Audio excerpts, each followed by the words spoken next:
you're going to be hitting them because, you're bumping into them all over the place because you don't have a clear view and a clear vision of what's in front of you. So that was, I would say, that'll be the five key things that we can kind of dive into.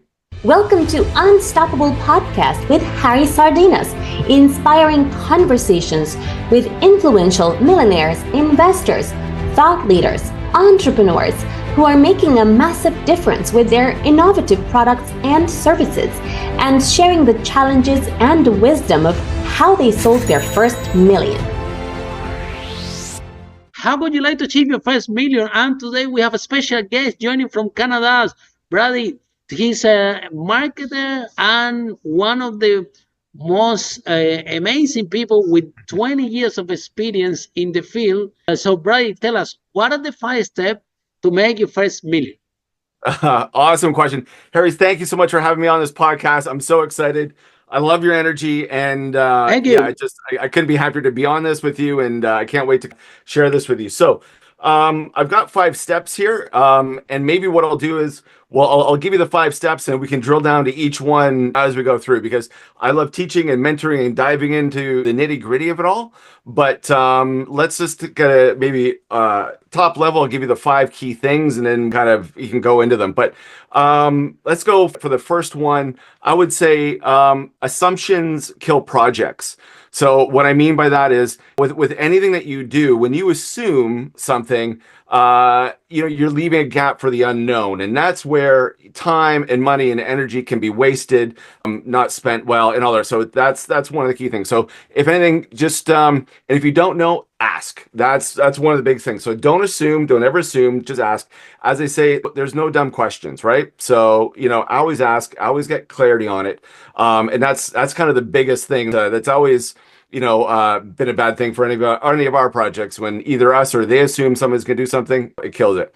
And then, for me with marketing, it always starts with the brief. So with anything around when you're doing your project, just focusing on doing the research. The marketing really comes from understanding who your clients are, who your competition is, what the market's doing, and also too now with how advanced AI is getting, with the research and deep research you can do. There's no excuse for not using it to the power that there is to really dive in and understand who your clients are, your competition, know the market, know what's going on, know who's spending what, know who's saying what. So you can kind of then marketing, and business is a game after all. So in understanding who the competition is on the other side, you can better prepare. So again, do your research before you jump into the brief.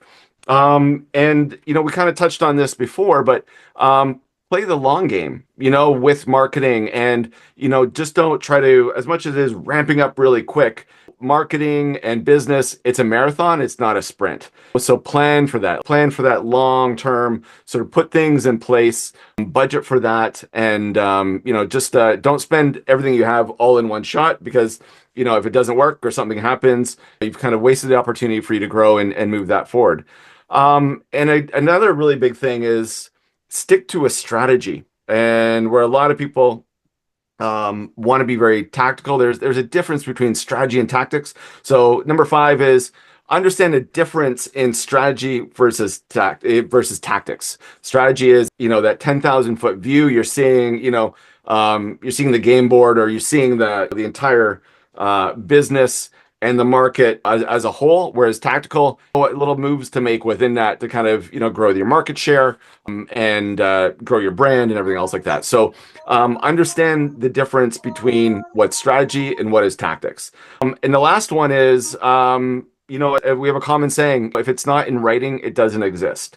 So with that, be very careful of making sure you have the right non-disclosure agreements, the contracts, who owns what, the ownership and originalities and all the contractual stuff. So again, when you say about making money, millionaires and everybody else, it's not so much about how you make it, but how you keep it as well, right? So the less you can spend, the more you can keep, and hence the more you can invest in other things. So a lot of what we walk and talk through clients is really about not just how to spend their money, but how to thoughtfully use their money to, the best advantage and invest in it. So be very sort of thoughtful on contractual things when you're talking to any marketing, any designers, any contractors.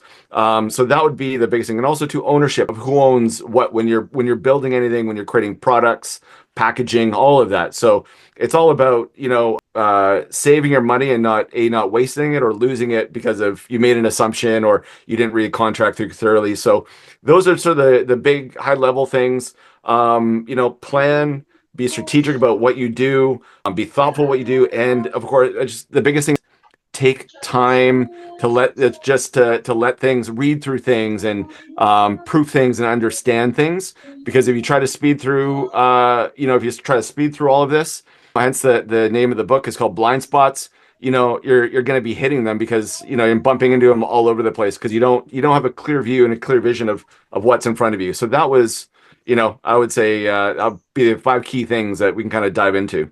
Follow us for more interviews with world's most influential, audacious entrepreneurs that overcame challenges and adversity, providing you with the blueprint of how they sold their first million so you can grow your business exponentially.